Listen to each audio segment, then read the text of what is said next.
అందరికీ నమస్కారం. ఈరోజు గడిచినటువంటి 4 రోజులుగా వర్షాకాల సమావేశాలు అనేటువంటి పెట్టడం జరిగింది. 4 రోజులు జరిగినటువంటి సమావేశాల్లో ఈ రాష్ట్రంలో ఉన్నటువంటి ప్రజలందరూ కూడా మనకు చాలా సమస్యలు పరిష్కారం అవుతాయి. జిఎస్ఎల్ మెడికల్ ఇన్స్టిట్యూషన్స్ మరియు కిమ్యూ ఇంటర్నేషనల్ యూనివర్సిటీ భాగస్వామ్యంతో ఇండియన్ అలైన్డ్ ఎంబీబీఎస్ కోర్స్ అడ్మిషన్లు అందిస్తోంది నియో. ప్రస్తుతం ఉన్నటువంటి ఈ వర్షాలు లేని కారణం చేత రాష్ట్రంలో పడుతున్నటువంటి రైతులు పడుతున్నటువంటి ఇబ్బందులు కానీ, అదేవిధంగా మరి యువత పడుతున్నటువంటి ఇబ్బందులు కావచ్చు, మహిళలు కావచ్చు, అనేక సమస్యలు ఈ రాష్ట్రానికి సంబంధించినటువంటి సమస్యలు చర్చల ద్వారా కొంత ప్రజలకు ఉపయోగపడుతుంది అనేటువంటిది ఆశగా ఎదురు చూసినటువంటి ఈ రాష్ట్ర ప్రజలకి నిరాశ ఎదురైంది. ఎందుకంటే 4 రోజుల నుంచి చర్చలు మొదలయ్యి అసెంబ్లీ ప్రారంభమైన రోజుని, మొట్టమొదటి రోజుని ఈ విద్యాశాఖ మంత్రి ఏదైతే నారా లోకేష్ గారు ఉన్నాడో ఆయన మొట్టమొదటి రోజు అసెంబ్లీలో ఒక స్టేట్మెంట్ ఇస్తూ డిఎస్సి మీద ఆయన ఒక స్టేట్మెంట్ ఇచ్చి, డిఎస్సిలో ఏమి అవకతవకలు జరగలేదు, చాలా పారదర్శకంగా చేసాం, మేము 16,000 మందికి మరి ఉద్యోగాలు ఇచ్చాం, టీచర్ ఉద్యోగాలు అని చెప్పేసి చాలా గొప్పగా ఘనంగా చెప్పుకుంటూ, దాంతో పాటు గత ప్రభుత్వం ఎప్పుడూ కూడా ఒక్కో టీచర్ ఉద్యోగాలు కూడా ఇవ్వలేదు అనేటువంటిది కూడా అసత్యమైనటువంటి మాటలు మాట్లాడటం జరిగింది గత ప్రభుత్వంలో కూడా. దీంతో పాటు ఈ సింధు అనేటువంటి వ్యక్తికి స్పోర్ట్స్ కోటాలో ఉద్యోగాలు ఇచ్చామనేటువంటిది చెప్పడం జరిగింది. అనేక విషయాలు ఇది నేను చెప్పేటువంటిది కాదు, మాట్లాడుతూ స్టేట్మెంట్ ఇస్తూ రిటర్న్గా కూడా ఆయన సభ్యులకి ఇచ్చినటువంటి స్టేట్మెంట్, ఆ స్టేట్మెంట్లోనే ఉంది వివరాలన్నీ. సరే, ఈ అసెంబ్లీలో అడిగేటువంటి వాళ్ళు ఎవరో లేరు.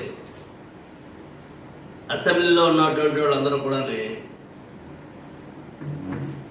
ఆ కూటమికి సంబంధించినటువంటి నాయకులు, ప్రతిపక్షం అనేటువంటిది అక్కడ లేదు. ప్రతిపక్షం లేనప్పుడు ఈ కూటమి నాయకులు లోకేష్ గారు మాట్లాడుతుంటే బలాలు సరిసేవాళ్ళు తప్పితే ఆహా ఓహో అని చెప్పేసి ఆ తండ్రి కొడుకులు ఇద్దరు ఆయన ఈయన పొగుడుతాడు, ఈయన ఆయన పొగుడుతాడు. ఏదో అద్భుతాలు చేసేసినట్టు. ఏంటి మీరు చేసేసినటువంటిది? 4 రోజులు సమావేశాలు పెట్టి మీరు మొట్టమొదటి రోజుని అసెంబ్లీలో ఈ విషయాల మీద మాట్లాడి, ప్రతిపక్షం ఉన్నటువంటి కౌన్సిల్కి వచ్చేటప్పటికి మీరు సమాధానం చెప్పకుండా, దాని మీద చర్చకు రాకుండా పారిపోయేటువంటి విధానం. అసలు మీ యొక్క అవినీతి ఏంటనేటువంటిది, ఆ డిఎస్సిలో తప్పులు జరిగినాయని చెప్పడానికి ఇక్కడ మీరు 4 రోజుల్లోనే 1 రోజు కూడా సభకు సమాధానం చెప్పకపోవటంలో, ఆ విషయాన్ని చర్చకు కూడా రానివ్వకుండా మీరు దాటేసేటువంటి విధానం చేశారంటే దీని మీద ఏమనుకోవాలి? మీరు ఏదైతే 16,000 ఉద్యోగాలు ఇచ్చానంటున్నారో, ఈ 16,000 ఉద్యోగాల్లోని 6,500 ఉద్యోగాలకి, టీచర్ ఉద్యోగాలకి జగన్మోహన్ రెడ్డి గారి ప్రభుత్వం ఉన్నప్పుడే 2019 ఎన్నికలకు ముందే నోటిఫికేషన్ ఇవ్వడం జరిగింది. ఇది కాకుండా గతంలో జగన్మోహన్ రెడ్డి గారి ప్రభుత్వంలో సుమారు 4-5 విడతలుగా ఉద్యోగాలు కానీ, కాంట్రాక్ట్ ఉద్యోగాలు కానీ, గతంలో కాంట్రాక్ట్ ఉద్యోగంగా ఉన్నటువంటి టీచర్ని రెగ్యులరైజేషన్ చేసినటువంటిది కానీ, కాంట్రాక్ట్ రెగ్యులరైజేషన్ చేసింది కానీ, ఇవన్నీ లెక్కలతోటి సుమారు 9,000 మంది ఉద్యోగాలకి గత ప్రభుత్వంలో ఉద్యోగాలు ఇవ్వటం జరిగింది. మీరు అధికారంలో ఉన్నారు, ప్రభుత్వంలో ఉన్నారు, లెక్కలు తెలియదా మీకు? విద్యాశాఖ నుంచి ఆ లెక్కలు తెప్పించుకుంటే ఎప్పటి నుంచి ఎప్పుడెప్పుడు ఏ ఉద్యోగాలు నియామకాలు జరిగినాయి అనేటువంటిది ఉంటుంది కదా. ఇంత సత్యదూరంగా సాక్షాత్తు ఈ రాష్ట్ర ప్రజలకి తప్పుడు సమాచారం ఇచ్చి గత ప్రభుత్వం ఏమీ చేయలేదు, మేమేదో అద్భుతాలు చేసేసామని చెప్పేటువంటి ప్రయత్నం చేస్తున్నటువంటి మీరు ఈరోజు ఉద్యోగాలు నియమించామంటున్నారు. మీరు చేసినటువంటి డిఎస్సిలో అనేక అవకతవకలు జరిగినాయి. ఒకటి చెప్పాలంటే, డిఎస్సికి సంబంధించినటువంటి ప్రక్రియ మొదలైన తర్వాత దీంట్లో 400 సుమారు పోస్టులు స్పోర్ట్స్ కోటా కింద ఇచ్చానని చెప్పేసి అన్నారు. స్పోర్ట్స్ కోటా కింద ఇచ్చానని చెప్తూ సింధు గురించి, పివి సింధుకి స్పోర్ట్స్ కోటా నుంచి ఇచ్చారు కదా, ఎందుకు ఇవ్వలేదు ఈ దేశంలో ఈ రాష్ట్రంలో అన్నారు.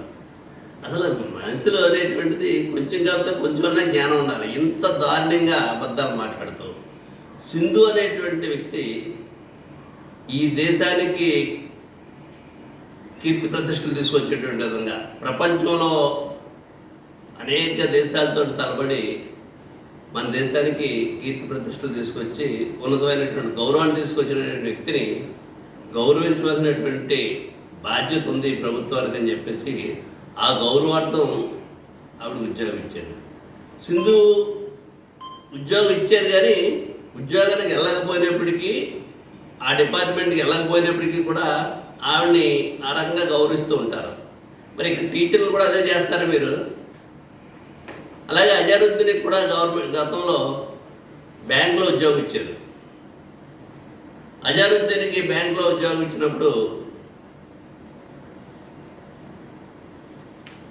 అజరుద్దీన్కి ఒక్కడికే ఇచ్చాడు తప్పితే అజరుద్దీన్ పాటు ఆ టీం అందరికీ ఉద్యోగాలు ఇవ్వలేదు.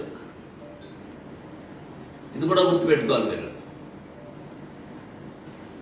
ఇక్కడ టీచర్స్కి ఉద్యోగాలు ఇచ్చామంటే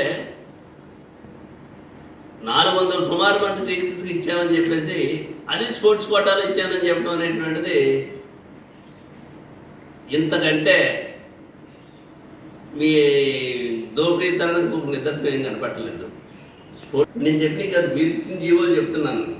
జీవో ఇచ్చి ఆ జీవో ద్వారా స్పోర్ట్స్ కోటాల్లో ఉద్యోగాలు ఇస్తున్నాం అని చెప్పేసి జీవో ఇచ్చారు.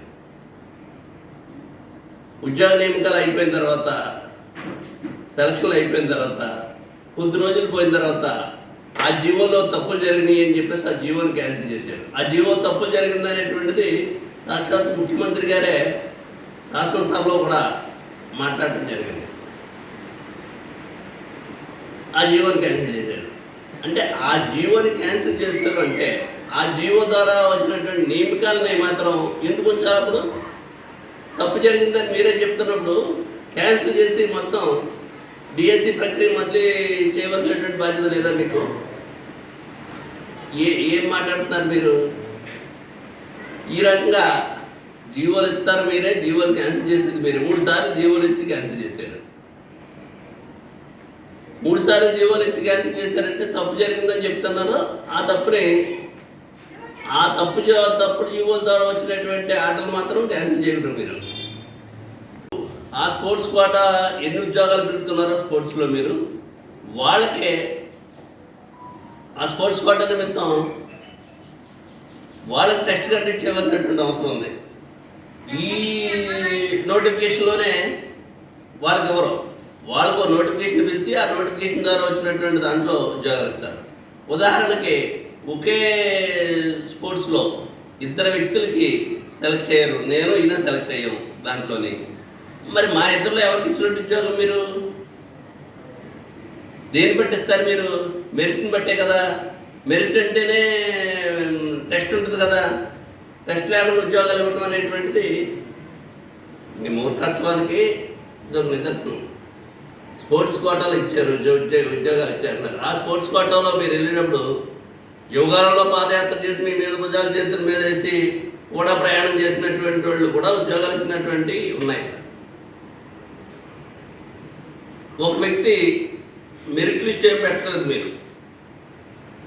ఈ రాత పరీక్షలు రాస్తారని చెప్పిన దాంట్లో మీరు ఒక వ్యక్తికి హౌస్ సోర్సింగ్లో పనిచేసినటువంటి వ్యక్తికి ఫస్ట్ ర్యాంక్ వచ్చింది స్టేట్లో అంటారు.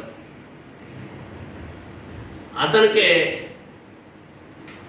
మీరు ఇచ్చినటువంటి ఉద్యోగాల్లో అతనికి మాత్రం ఉద్యోగం. ఏంటి కారణం అంటే ఆఫీసులో వర్క్ చేస్తాడు కాబట్టి ఇతను ఏ విధమైనటువంటి నోటిఫికేషన్ ఇతనికి ఇచ్చిన దాంట్లో ఆ టెస్ట్లో ఇతను పాల్గొలేదు, లేకుండా ఉద్యోగాలు ఇస్తారు. అంటే అతనికి ఉద్యోగం వచ్చి అతను ఫస్ట్ ర్యాంక్ వచ్చిందంటే పేపర్ లీక్ అయింది కదా. అతని దగ్గరకు వచ్చినటువంటి పేపర్ ఎంతమందికి దగ్గరికి వెళ్ళి ఉండొచ్చు. ఇవన్నీ కొని మేము మాట్లాడుతున్నాం అంటే మాతోటి పాటు చర్చించడానికి, మాకు సమాధానం చెప్పాలి కదా. ఈ రాష్ట్ర ప్రజలకు సమాధానం చెప్పడం కోసం మిమ్మల్ని అడిగేటువంటి, మిమ్మల్ని ప్రశ్నించేవాళ్ళు లేనటువంటి సభలో, అసెంబ్లీలో మీరు మాట్లాడినటువంటి స్టేట్మెంటు మీరు వచ్చి ఇక్కడ వచ్చి మాట్లాడాలి కదా. మీరు కౌన్సిల్లో ప్రశ్నించేవాళ్ళు ఉన్నప్పుడు, మేమందరం ఉన్నప్పుడు ఈ సభలోకి వచ్చి ఎందుకు పారిపోతారు మీరు ఈ సభలో మాట్లాడకుండానే? ఖచ్చితంగా దీంట్లో అవినీతి జరిగింది, అక్రమాలు జరిగినాయి అనేటువంటిది స్పష్టంగా కనపడుతుందని చెప్పడానికే మీ యొక్క తప్పుడు విధానాలు బయటపడతాయనేటువంటి దాని గురించే మీరు ఈ చర్చకి రాకుండా కౌన్సిల్ నుంచి పారిపోయేటువంటి ప్రక్రియ చేశారంటే ఇంతకంటే నిదర్శనం ఏమక్కర్లేదనేటువంటిది మీకు తెలియపరుస్తూ, మీరు గతంలో జరిగినటువంటి ఏపీబీఎస్సీ గురించి, జగన్ గారు ఇచ్చినటువంటి ఉద్యోగాలు, ఏపీబీఎస్సీలో ఇచ్చినటువంటి ఉద్యోగాల్లో అవినీతి జరిగింది అనేటువంటిది మీరు చెప్తున్నారు కదా. అవినీతి జరిగిందని మీరు చెప్పేటప్పుడు మీరు అధికారంలో ఉన్నారు కదా. అప్పుడు మీరు దీని మీద ఎంక్వైరీ చేసి సిబిఐ ఎంక్వైరీ అయ్యండి. ఇప్పుడు దీంట్లో డిఎస్సిలో సిబిఐ ఎంక్వైరీ అయ్యండి, అలాగే ఏపీబీఎస్సీలో జరిగినటువంటి దాని మీద కూడా అవతల జరిగారు కాబట్టి సిబిఐ ఎంక్వైరీ అయ్యండి. ఎవరైనా ఏంటో అక్కడే జరుగుతుంది కదా. మీకు గతంలో మీరు మర్చిపోయి ఉంటారు, అవసరం కొద్ది మాట్లాడుతున్నారు. మీరు ఈ ప్రభుత్వాన్ని ఎవరు సూటిగా అడుగుతున్నాం. గతంలో దూల్పల్లి నరేంద్ర గారు, సీనియర్ శాసనసభ్యులైనటువంటి బుచ్చి చౌదరి గారిని ఈ ఏపీబీఎస్సీకి సంబంధించినటువంటిది ఒక క్వశ్చన్ వేశారు అసెంబ్లీ ఏర్పడిన తర్వాత. అసెంబ్లీలో వేసినటువంటి క్వశ్చన్కి ఏ విధమైనటువంటి మరి తప్పు జరగలేదనేటువంటిది ప్రభుత్వం తరపుని ఈ రాష్ట్ర ముఖ్యమంత్రిగా సమాధానం చెప్పడానికి, ముఖ్యమంత్రి తరపున సమాధానం చెప్పినటువంటి ఆయన ఫైనాన్స్ మినిస్టర్ గారు సమాధానం చెప్పారు. ఏ విధమైనటువంటి తప్పులు జరగలేదనేటువంటిది సమాధానం చెప్పారు. ఇది గతంలో ఏపీఎస్సీలో తీసినటువంటి ఉద్యోగాల్లో తప్పులు జరగలేదని సమాధానం చెప్పారు. ఆ స్కీమ్ ఎత్తేసారు మొత్తం. మీరు రైతుల్ని అన్ని రకాలుగానే కూడా అన్యాయం చేస్తున్నారు. పోక రైతులకి కొనే పరిస్థితి లేదు, పత్తి రైతులకి గిట్టుబాటు ధర లేదు, మిర్చి రైతులకు లేదు. అన్ని వ్యవస్థల్ని, వ్యవసాయ రంగాన్ని భ్రష్టు పట్టించినటువంటి పరిస్థితి. ఏదైతే సంవత్సరానికి గత ప్రభుత్వంలో ఇచ్చినటువంటి సహాయం ఏదైతే ఉందో, రైతు బంధు ఏదైతే ఉందో, ఈ రాష్ట్రంలో మీరు పూర్తిగా 20,000 రూపాయలు ఇస్తామని చెప్పేసి ఎన్నికలకు ముందు వాగ్దానం చేశారు. 20,000 రూపాయలు ఇస్తామని చెప్పినటువంటిది ఈ 2 సంవత్సరాల్లోని ఏదో 1-2 సార్లు 14,000 13,000 చెప్పి ఇచ్చారట. 2 సార్లు 3 సార్లు ఇచ్చారు. అది కూడా మీరు 40,000 రూపాయలు ఇవ్వాలి ఒక్కొక్క రైతుకి. సంవత్సరానికి 20,000 రూపాయలు చెప్పని చూసుకుంటే 2 సంవత్సరాల్లో 40,000 రూపాయలు. మూడో సీజన్ కూడా స్టార్ట్ అయిపోతుంది. ఈ రకంగా రైతాంగాన్ని మోసం చేశారు. మరి విద్యార్థులకి మీకు నిరుద్యోగ వృత్తి కల్పిస్తామని చెప్పారు, 20 లక్షల ఉద్యోగాలు ఇస్తామని చెప్పారు. ఎక్కడిచ్చారని అడుగుతున్నాం. నిరుద్యోగ వృత్తి అనేటువంటిది ఎవరికైనా ఇచ్చారా? నెలకు 3,000 రూపాయలు చెప్పిస్తే ఇప్పటికే 72,000 రూపాయలు ఇవ్వాలి ఒక్కొక్కరికి. ఎవరికి ఇచ్చారు? నిరుద్యోగిని యువతని అందరినీ కూడా మోసం చేశారు. నీకు 15 అని చెప్పేసి ఆడపిల్లలు మోసం చేశారు. 18,000 అని చెప్పేసి మరి వాళ్ళు మోసం చేశారు. 45 సంవత్సరాల నుంచి 50 సంవత్సరాలకే పెన్షన్ ఇస్తానని చెప్పేసి ఎవరికి ఒక పెన్షన్ కూడా ఇవ్వలేదు. ఇవాళ అసెంబ్లీలో ఈ ప్రశ్నలన్నీ కూడా అడిగి ప్రభుత్వాన్ని నిలదీయాలనేటువంటిది మేము తయారయ్యి ఉన్నాం. వీటి అన్నిటికీ సమాధానాలు చెప్పవలసి వస్తుందని చెప్పేసి అసెంబ్లీ నుంచి ఏదో కొత్త సాగులు చెప్పి పారిపోయేటువంటి ప్రక్రియ చేశారు తప్పితే మీ చిత్తశుద్ధి లేదనేటువంటిది ఈ ప్రభుత్వానికి కాలం చెల్లిపోయిందనేటువంటిది ఎక్కడ పడితే అక్కడ కనపడుతుంది. గ్రామాల్లో తిరుగుతుంటే నిలదీసి అడిగేటువంటి పరిస్థితి ఉంది. చొక్కా పట్టుకుని అడుగుతున్నారు చాలా చోట్ల. అడిగినటువంటి వాడి మీద కేసులు పెడుతున్నారు. మీరు ఏం చేశారని చెప్పేసి మీరు మళ్ళీ ఏ మొఖం పెట్టుకుని వచ్చారని అడుగుతున్నారు.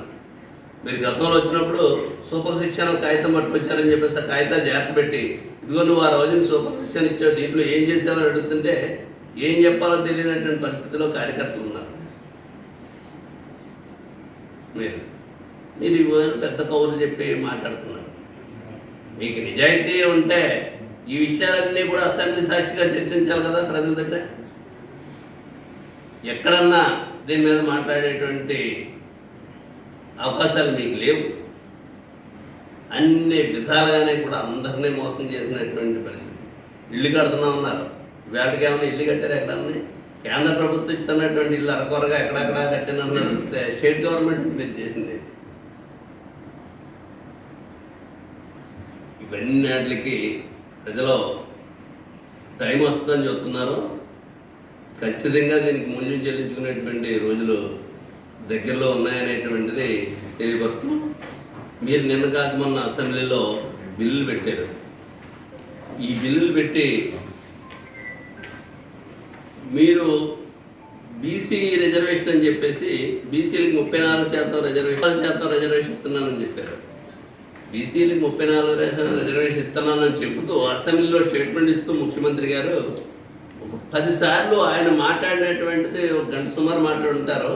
ఒక 20-30 సార్లు దీని మీద ప్రతిపక్షం వాళ్ళు జగన్ గారు కోర్టులకు వెళ్తారు, ఆ పార్టీ వాళ్ళు కోర్టులకు వెళ్తారు, ప్రతిపక్షం వాళ్ళు కోర్టులకు వెళ్తారని చెప్పేసి పదే చెప్తున్నాడు. అంటే కోర్టుకి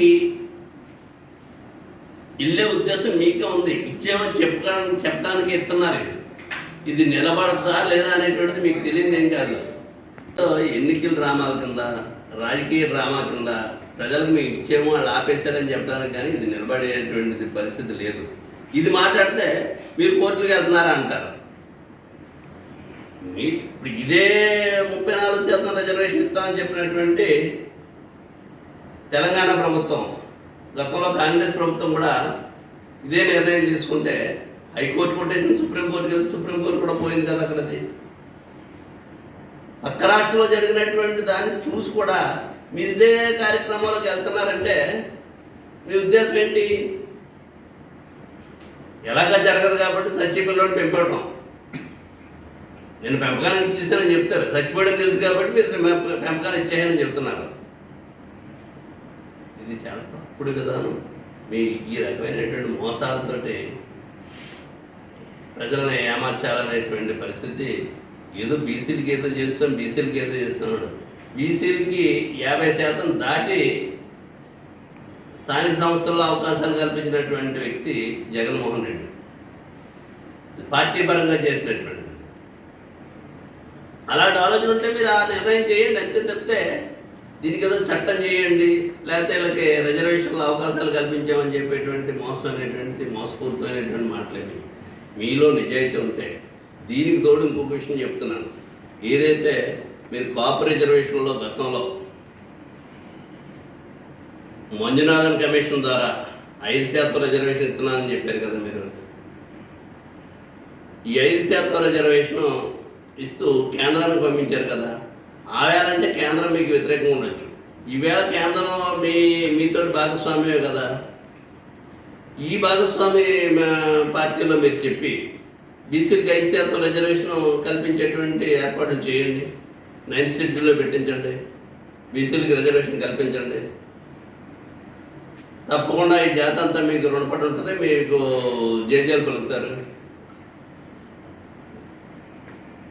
ఇది చేయకుండా మీరేదో ఆ రోజు అసెంబ్లీలో పెట్టేసి తీర్మానం చేసేసి కేంద్రానికి పంపించేసి కేసులు చూసేసుకున్నారు. ఆ వేళ మీకు అవకాశం లేదని చెప్పారు, కేంద్రం అడ్డుకుందన్నారు. ఈవేళ కేంద్రం మీ భాగస్వామ్యంతో ఉంది కదా, ఈరోజు చేయండి. మొన్న మీరు అమరావతికి